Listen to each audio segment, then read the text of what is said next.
It's beautiful, it's brash, it's brazen. Hello, I'm ready for cat operation. It's Bangkok and it's booming. Bangkok's the place to be. And here I am and I absolutely love it. This new world city is home to over 6.5 million Thais. And now over 40,000 Brits, all trying their luck in a place where a nobody can become a somebody.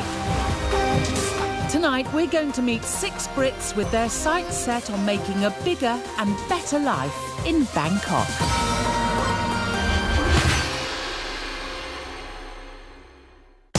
There's starry-eyed Lee. After a pop career didn't lift off in Britain, she's going all out to make her mark in Bangkok. But whether it's acting or dancing, the road to fame is never smooth. It's broken. What the hell is this shit? And it's hello to Gary. He was brought up on a farm in Devon. Manure, I think, is the word. Did I want that stuff on my hands? No. I was never really meant to be a farm boy. Success in Bangkok means he now leads the high life. And he needs high maintenance too. I don't want to come home and start cooking dinner or making the bed and stuff like that. And it's not fair to make somebody like me do it. And what about Billy? What the fuck is that? He's going to tip the boat. He's a bad luck barman. He had a bar, lost a bar, had another bar, lost that too. Now he's started to build yet another bar. Will it be third time lucky? They're good guys, you know, but they're a little bit slow. Billy is a man without a bar. Why? Let's get me a bar. While pensioner Dave spends his nights in the red light districts. No, not in that way. He's joined the Thai tourist police. Prostitution. If we see them attempting to chat up men, then they will be arrested. His challenge is to keep Brits and other holidaymakers out of jail. From England, Leicester! Out, by the way. Do not get locked up in Thailand. Behave yourself. Then there's footballer Mike and his partner Emma. Mike used to play non-league footy in Britain. Never got recognised in England. But a transfer to Thailand has made him the Beckham of Bangkok. All the games are televised, always in the newspapers. So the pressure's on for Mike to perform and keep up the good life. Oh dear. If he can.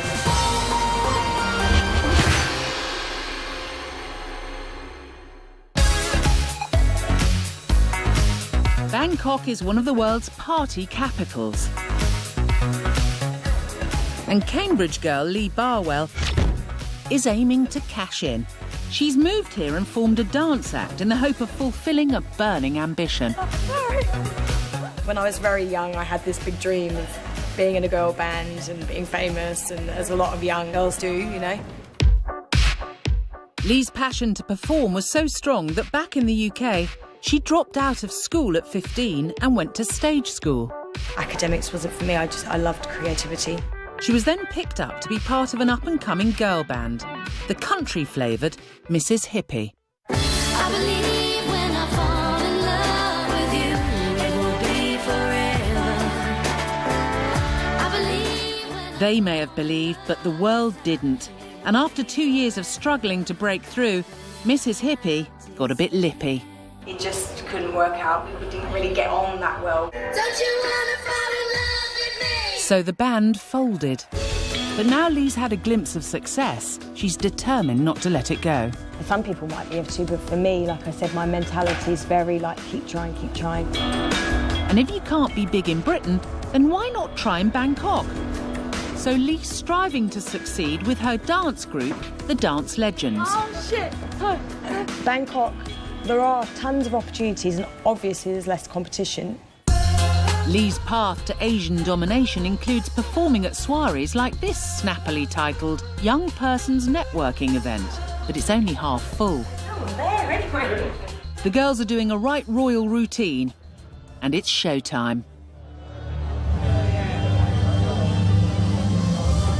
Unfortunately, the girls' regal entrance soon becomes powerless. The electricity's cut out. Well, that's a little bit awkward. And with no sign of the music returning, the girls feel they have no choice but to abdicate. Only for the power to come back on.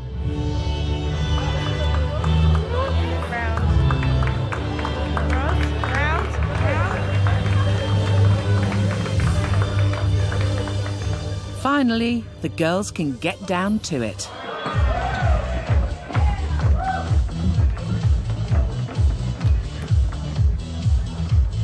I am a good performer because I've learned over the years to really, that's a very big part, and I love acting, so I sort of put that in the mix. So I think I can say that I'm a good performer, and I'm not a bad dancer.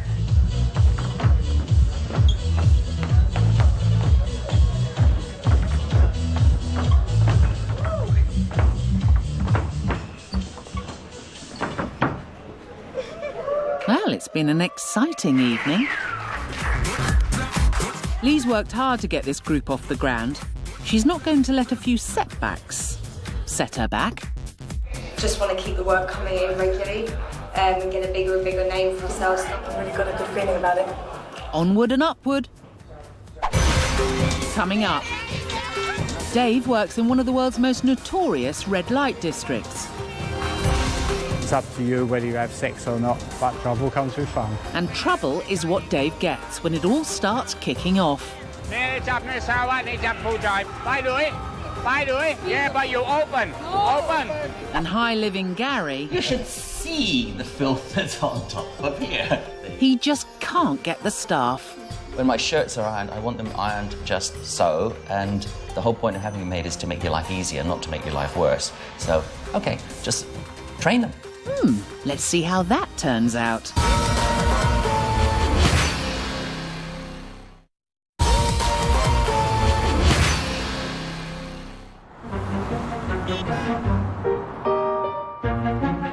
Back in Bangkok, prepare to meet Gary.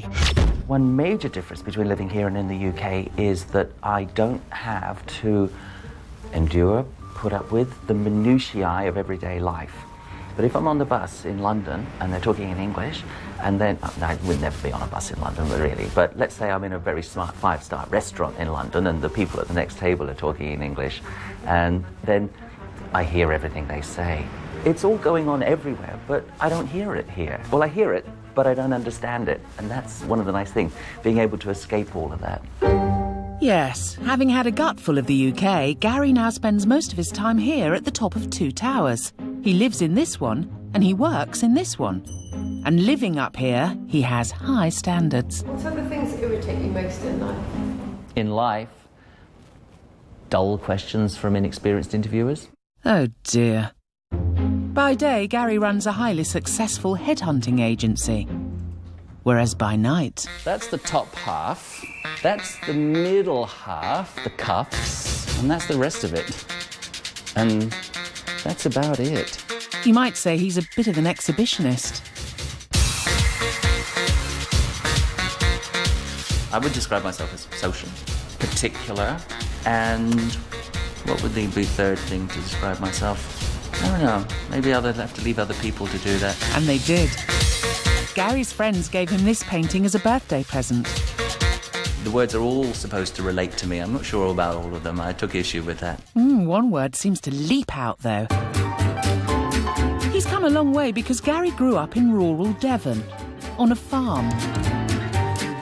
Manure, I think, is the word in my early life. A lot of it. Look at these fingers, look at these hands. Did I want that stuff on my hands? No. I was never really meant to be a farm boy. No. Instead, Gary's now living like a modern-day prince in Bangkok. Bespoke clothes, designer bathrooms, lots of gleam and glitter, in a superb flat that cost a mere fraction of its equivalent in London. This is one of the best bits of the flat, the view. I'm spoiled with this view. And my friends do say that they think it's the best view of any apartment in Bangkok. I probably agree with them. Well, we couldn't possibly disagree. Especially at night, that's the best time to be here, when you don't see all the dirty bits. And if there's something Gary doesn't like, it's dirty bits. Bangkok's a filthy place, and the dirt just blows in. So to make sure Gary's apartment remains immaculate as he likes it, it needs to be cleaned regularly, but not by Gary. I don't want to come home and start thinking about cooking dinner or washing the clothes or making the bed and stuff like that. Not wanting to get his hands dirty, Gary has a cleaner who comes in daily. But that's not really enough for him. The part-timer, she comes in, does her 2 hours, 3 hours at breakneck speed, irons my shirts at breakneck speed, and then gets out as quickly as she can. Real shortcut Sally. And that's not what I want. Gary wants more, and he's going through an agency to find a full-time maid. He and his friends see the benefits of having live-in staff. They love it. They love having the maid. They love not having to make their bed. They love being able to just walk out and leave everything. When we have a dinner party, we just leave it, walk away from the table, and miraculously the brownies have been in the next day and cleaned it all up. Do you like cooking? What about Thai food? Can you cook Thai food? Thai food I can cook. As a professional headhunter, Gary's used to interviewing people for various positions, though this is a bit beneath his level. The maids are not always the smartest people in the town, because if they were, they might be investment bankers, and I'd have their resume and I'd be placing them in jobs. I'm quite demanding. Everything's going to be done just right. Do we understand that? Sure. Yeah, that's okay, is it? You get the feeling whoever lands the job will have their work cut out. When my shirts are ironed, I want them ironed just so, and the whole point of having a maid is to make your life easier, not to make your life worse. So, okay, just train them. Well, that's settled that then. The seaside resort of Pattaya is Bangkok's playground. It's also home to Dave. Like many Brits, Dave decided to retire by the seaside. In the UK, the weather isn't so good, obviously. Here, sand, sea, beach, and fishing. But Dave got bored of all that.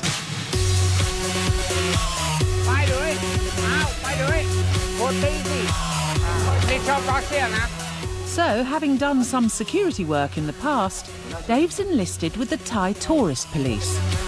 Everyone has knife or gun. The nightlife in Pattaya is infamous, attracting visitors from Bangkok and abroad in their hundreds of thousands. And Dave's challenge is to try to keep the Brits and other internationals out of jail. Pattaya is fun city. That's it, fun city. Trouble comes with fun. All kinds of trouble. Dave walks the beat on Walking Street, one of the liveliest red light districts in the world. Walking Street is a completely different kind of thing. Many bars, many go-go's. Somebody bar? And the fact Dave speaks Thai means he's a useful liaison between the tourists and the authorities. Handy in a place full of booze and temptation.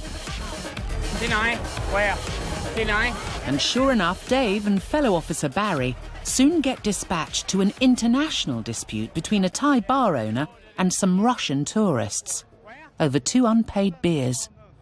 He has ordered the beer and it's been opened, so therefore he will have to pay for it. Now we're trying to negotiate. Being Russian and us not being Russian speakers, it causes a problem. No, drink. Oh, drink beer. Yeah, but you open. It seems the way to get through to Russians is to speak English loudly in a Thai accent. Open now, he say open. 270 baht. With communication still difficult, they take the couple back to the sexily named Thai Tourist Police's mobile unit. Speak Russian. Stroke of luck. This is one of our volunteer trainees. He can speak Russian, so we use him now to translate. Dave and his colleagues try to settle arguments here and now to ensure that foreign visitors don't end up behind bars of the wrong sort. If he's not going to pay for it, please, if we cannot resolve it here, this will go to Soi 9 police station. They will not be so sympathetic as us. There are certain parts, certain jails that cater for Europeans.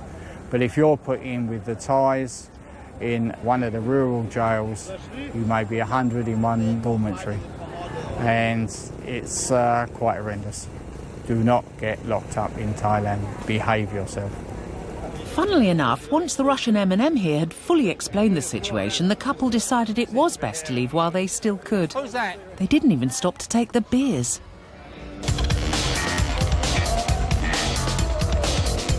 On Walking Street, loads of bars jostle for space and attention. It's an area where most things can be seen and bought. But the line between right and wrong can be pretty blurred. Dave interrupts a Thai woman whispering into the ear of a foreign man.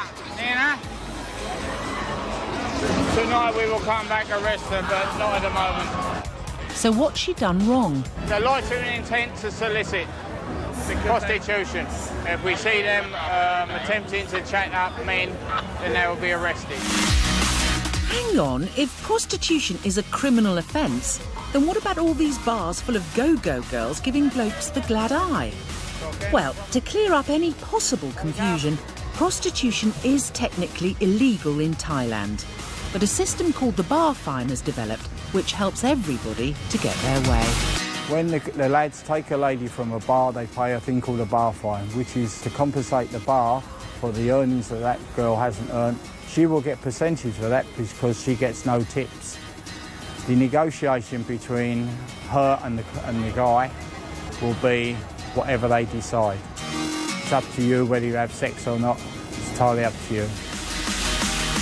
Basically, if sexual services are not being openly flogged in the actual street and it's all kept to a whisper in a bar, then people can look the other way, and Pattaya is the kingdom of the blind eye.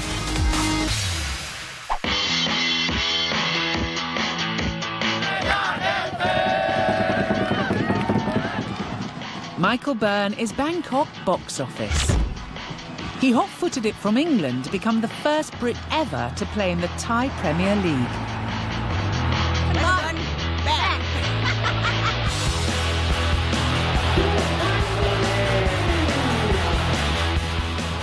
Burn. Probably obviously you're in the top league, all the games are televised, you know, you've got always in the newspapers. Michael Byrne, Michael Byrne. And then we're looking over and they're all like that, thinking, oh yeah, he looked over, it's him, it's him.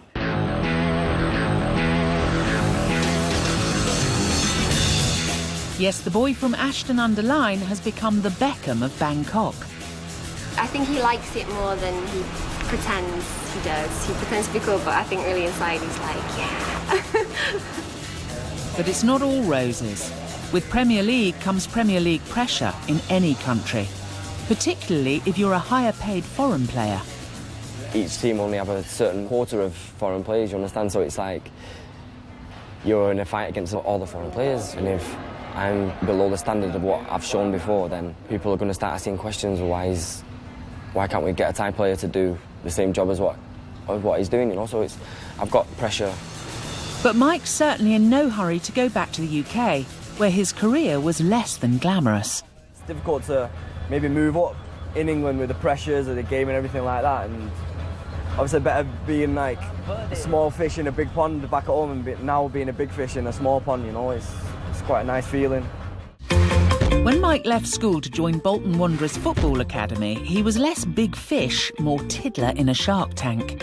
He couldn't break through and ended up playing for the non-league club Northwich Victoria. Northwich who? In England, I mean, your friends know you play football and your family know you play football, but... Never got recognised in England, as far as I know. I never watched back in England. I saw a few games. It was always very cold. And with Mike's career freezing rapidly, a friend gives him a lifeline. He was playing in Malaysia, and I looked at his pictures and I thought, wow, it looks, you know, a really different sort of life he was living, like, and he got me in touch with his agent. Mike's flown out for a trial with small provincial Thai club Nakhon Pathom. Nakhon who?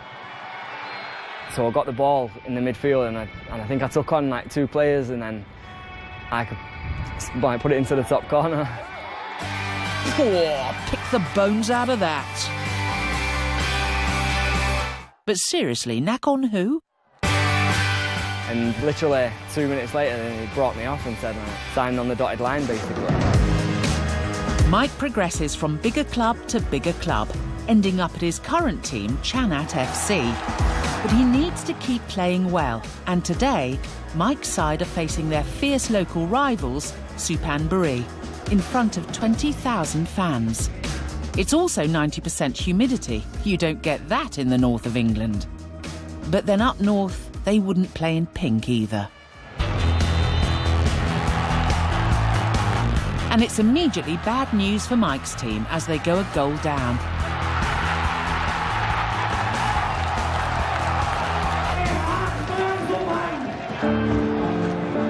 Come on, Mike, your team are losing. You need to play up.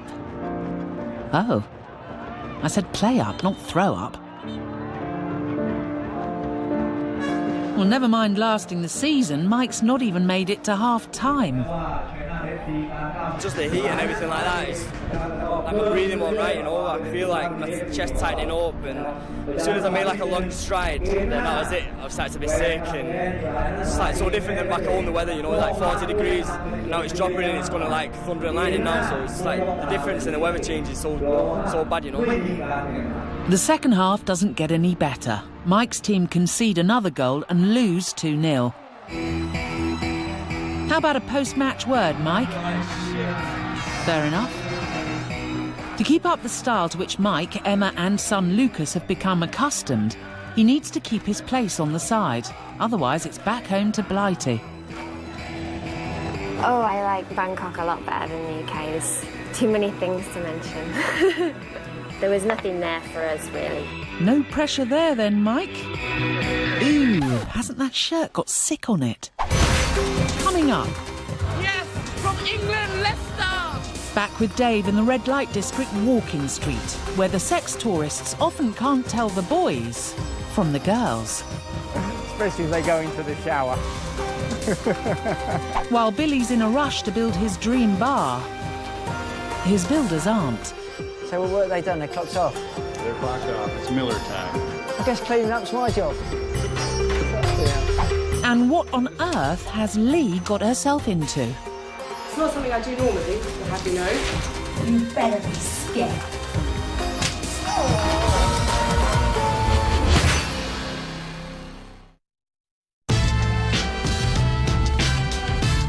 Lee, if you recall, failed to find lasting fame in the UK and has formed the Dance Legends in the hope of making it big in Bangkok and beyond.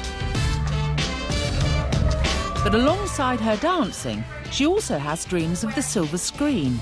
Acting is something I love, and I just try to pursue that as much as I can. Today, Lee has been given an opportunity to appear in a pilot for an American TV series. It's a risque role.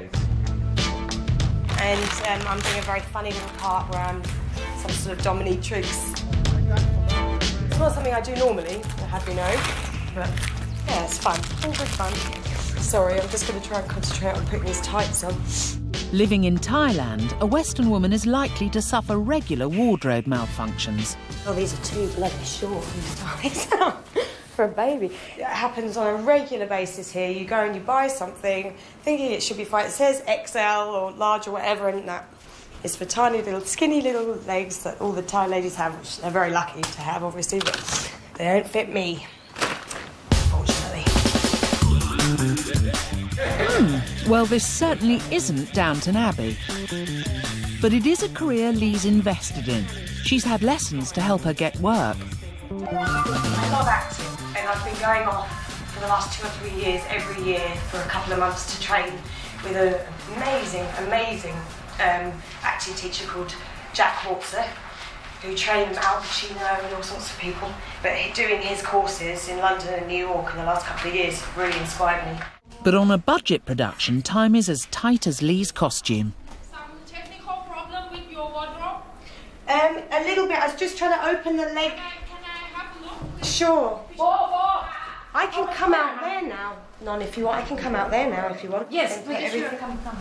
Yeah. Yeah, let's go see. But Al Pacino doesn't get hustled like this. Piece. I call it a dog, actually. When it gets to this point, it's a bit old and haggard. Looking. This up, things are full up.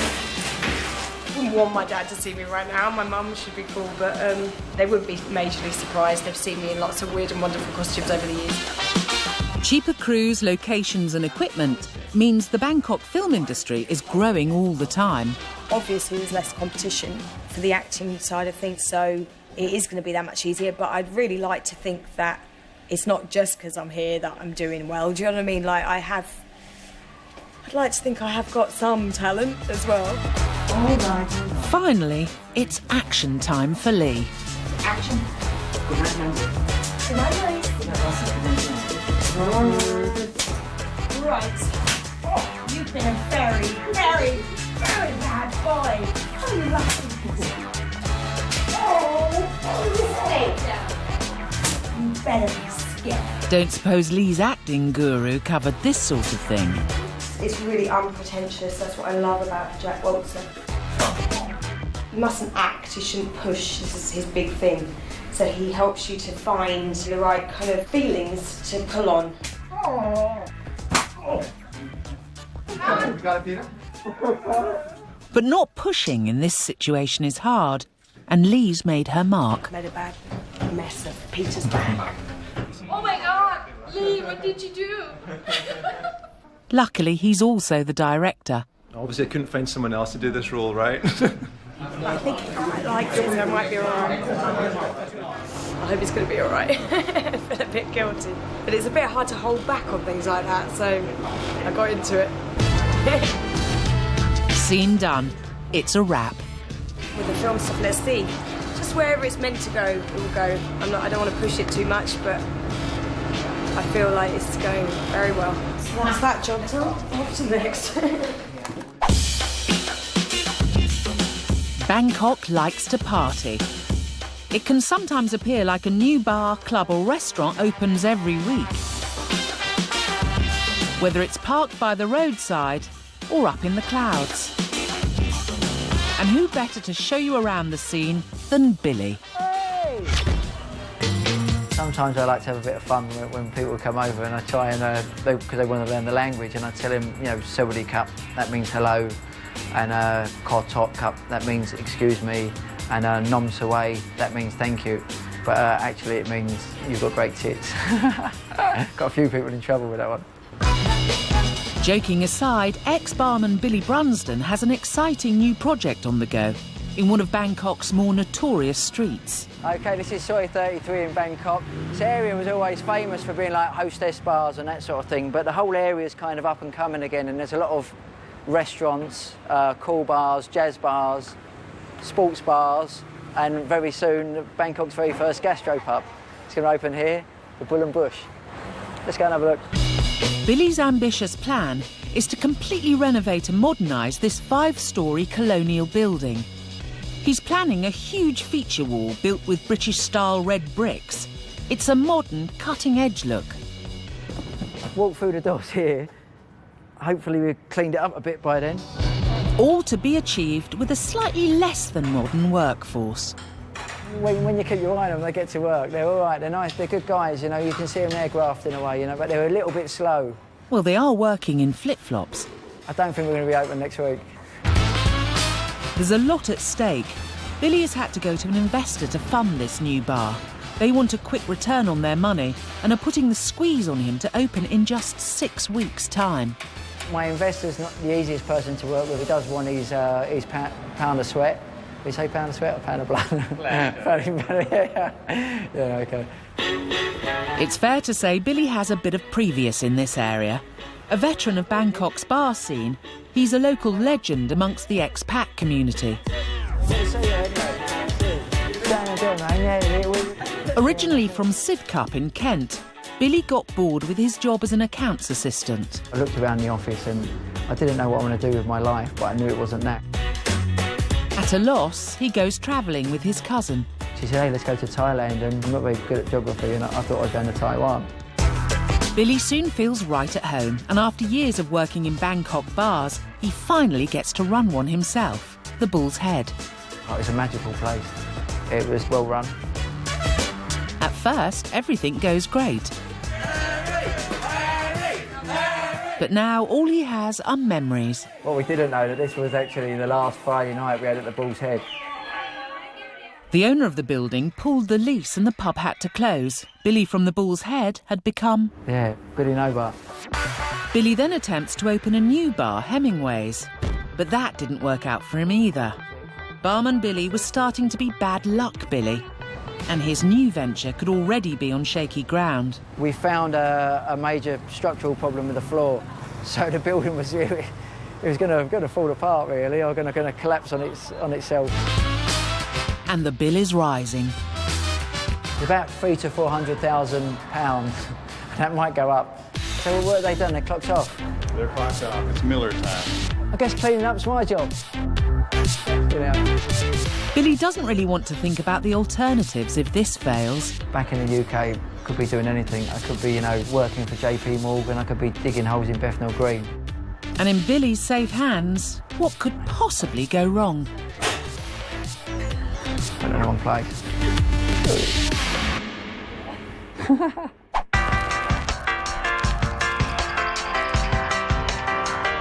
Back in Pattaya's notorious red light district, Walking Street, tourist police officer Dave is continuing his efforts to keep boozy Brits and other foreigners out of jail. Yes, from England, Leicester. I come today, Pattaya. Blimey, Ali G's let himself go. Thai people are the best. Walking Street is the best. I've been here 5 times now. Most people, they work for a year and they come here on holiday.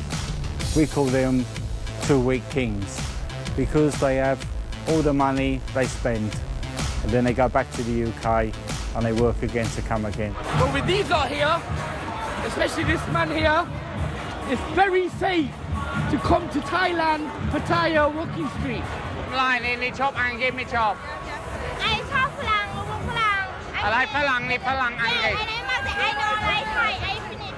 She says she likes Falang, which is foreigners.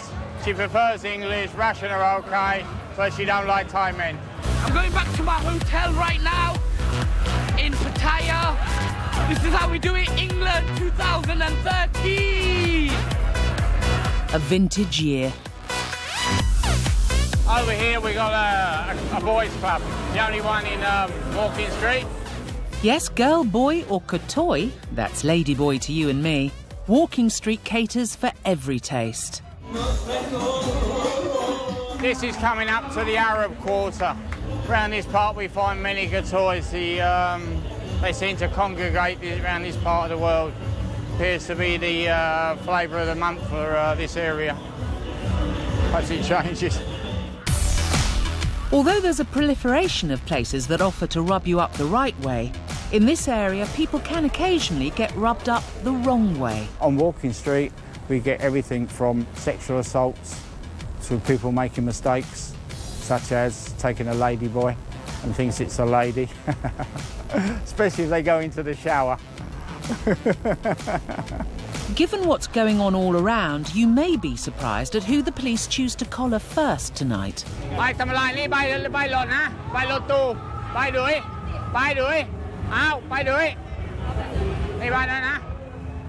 They sell flowers, which is illegal on Walking Street.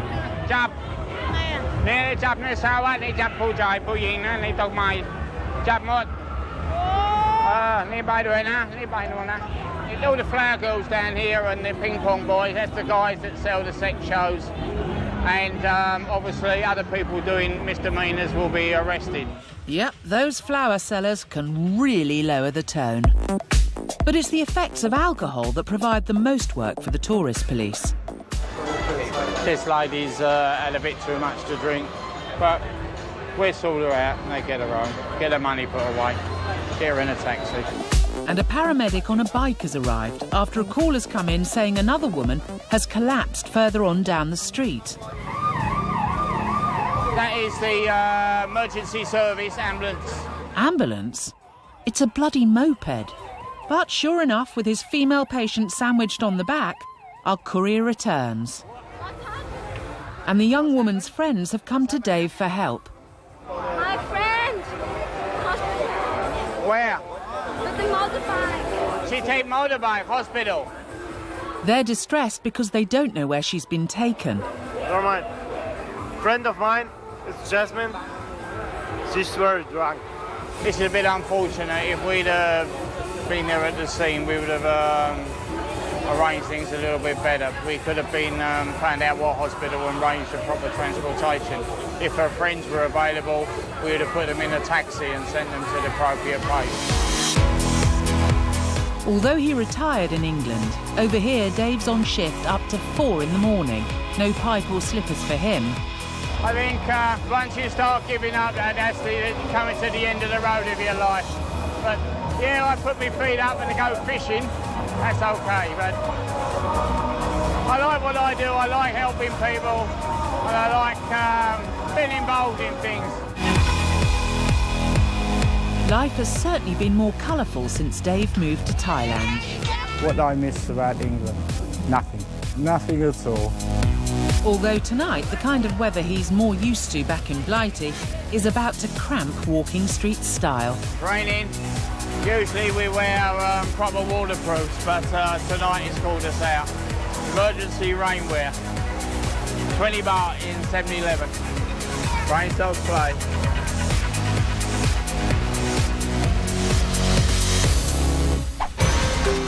Coming up. Billy is a man without a bar. With his pub still in ruins, Billy's former punters have deserted him for the bar of a younger rival. Where have I met you before, Billy? But can he win them back? He keeps hassling us on the phone. Come here, come there. He's just silly Billy, really. And there's Gary. If you remember, he wants a maid to clean and cook. It's hard, forced labour, and it's not fair to make somebody like me do it. Even his cat, Sydney's appearance isn't up to scratch. It's all matted. You won't believe the haircut she's about to get.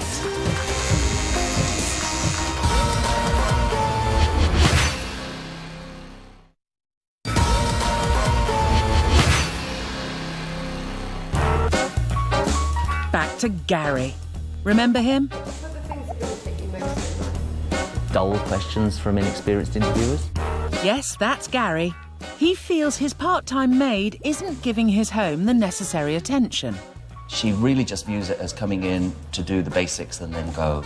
Gets things done as quickly as she can and then out at 2:30, which frustrates me. Well, that just won't do, so Gary starts searching for a full-time live-in maid, as you do. If I am demanding, it's because I don't think it's very hard to do a maid's job in this flat. I've done it. It took me all weekend and it nearly killed me once, but I've done it. So it is quite hard then. But in Bangkok, Gary can afford someone else to come and clean and cook. It's hard, forced labour, and it's not fair to make somebody like me do it. In the meantime, Gary is interviewing another maid to see if she'd be suitable for him. Right, well, I've got a very good reference in front of me that talks about your cooking, shopping, laundry, ironing. I only grew up in the cultural confines of the UK, so I never dreamed that I would live like this. Some expats whinge and moan about their maids and all that type of thing, but come on, you know, they're cleaning your bathroom, they're ironing your shirts, they're going out doing the shopping, the washing, the cleaning, the cooking. Stop complaining. We're very lucky to have this. Very lucky to have it. It's not normal. Taking children to school, good in the garden. If there was one of you and 6 people, you must have been really busy. Yeah, I think. Okay. There's only one of me and my cat, Sydney. Ah, Sydney. Thank you. Gary's pampered Persian. This is Sydney, my 18-year-old grumpy pussycat. A friend gave her to me a few years ago. She used to call her the perv cat because as soon as she jumped in the shower, Sydney would come and sit on the side watching. Yes, this is a cat that actually likes getting wet. Now you're going to have to excuse me for 5 minutes. I need some downtime with Sydney. But shower-loving Sydney has a problem. All that water mixed with Persian fur makes for a very unkempt puss. Look at that. Soaked. She's always been like it. But the problem is it makes it all matted. Oh. And there's no room for an untidy cat in Gary's extremely tidy flat. We're cleaning Sydney's little travel bag to take her off on her adventure for a haircut. So Gary's decided his Persian rug needs a trim. Haircut. My Roy percent, just like Hasip die? Hasip percent? Same look. Everything? Same Thai cat, yeah. Okay. So she has to have a complete number 1. Oh, see you later, Sydney. Good luck, Sydney.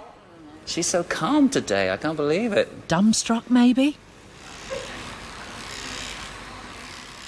And she's starting to complain a little bit. Not surprised. Oh, there we go. 2 hours later, they finish working on Sydney. OK, thank you. Cop and cap. All right, Sydney, nearly home. Introducing Sydney, the crew-cut cat. Oh, she's so skinny, you see what I mean? Oh. There you go. I don't like the way she looks. She looks so sad. Sad? Furious, more like. In Bangkok, Billy the barman is struggling to build his new British-themed gastropub. This is the main feature, which is going to be the big bar. As you can see, it's not quite ready yet. But Billy's investor wants it open in just 6 weeks' time. They both know with Bangkok's bar scene, you snooze, you lose. You can go out 1 month and you go into all the best bars in town, and you go out the next month and something else has come along. Someone's always constantly raising the bar, pardon the pun. Good to see you anyway. But a new bar is nothing without people to drink in it. Billy's past pubs have a large, faithful following, but he's been out of the picture for a while and doesn't want to be seen as yesterday's man. It's always good to get out in the town and see people and just let them know I'm still alive and still doing things. Billy's days are tied up building his brick bar, so on nights like tonight, he has to go out and promote it. This new bar's opened on Billy's patch, and inside he spots some of his former die-hard punters from the pub he used to run, the Bull's Head. Billy from the Bull's Head. Billy from the Bull's Head. Billy will always remember your name. Always. All right, Stu, how's it going, mate? You all right for a drink? Great. Blah, blah, blah, blah, blah, blah. That's Billy. That's your name what makes him very special. And he can balance a pint on the back of his head. He's just silly Billy, really. Ah, they remember him fondly. The problem is they're drinking in somebody else's bar, one known for its inventive cocktails. The bar we're in now is called Apotheca, which I think is Russian for chemist. Or maybe Russian for open, unlike Billy's bar, which currently looks like this. It doesn't help that this new bar is run by Bok here, Where have I met you before, Billy? another younger Brit who's recently arrived in Bangkok. Most people assume Bok's Thai, till she opens her mouth, that is. I like to mess with people. Basically, I was born in Korea, moved to Manchester when I was 3 years old, and I've been there all my life. Like Billy, Bok is keen to bring a bit of Britain to Bangkok's drinking scene, though she's taking a slightly more cosmopolitan approach. So English tea cocktail. It tastes like tea. It's got a double shot of vodka in it, and you can't even tell. It's for those Brits who love tea, but also love alcohol. And I know there's a few of them about, basically. Bok thinks old-timer Billy could do with a bit of this sort of thing in his new bar. I'm thinking of calling this the Billy. The Billy? The Billy. It's got a ring to it. It's got a ring to it. Do you like tea? I love tea, yeah. There we go, the Billy. Can you call that one the Billy? Well, the cocktail isn't Billy's cup of tea, but Bok seems to be. Though his choice of hugging partners gets slightly less fussy as the night wears on. So he goes back to wooing his old customers. He keeps hassling us on the phone. Come here, come there. Billy is a man without a bar. Why? Let's get me a bar. You have a fan club. I will follow you to any bar you open. His former regulars may be pledging allegiance to him now, but until Billy's bar actually opens, the loyalty may only last as long as their hangovers. Next time on Brits in Bangkok. Lee sees one of her new girls steal the limelight. Look at her with a bum out. She was being a bit provocative that day, and that bothered me because that's not what my team do. We also meet new arrival Natalie, who's suffering from Bangkok shock. Soft shell turtle. It's a bag of frogs. Particularly the food. There isn't really anyone to, like, take the piss out of a fucking shrimp about with, you know. And Gary, he shows his new full-time maid how he expects her to work. So, ironing board, vacuum cleaner, stuff. And where she'll be living. Just off the car park.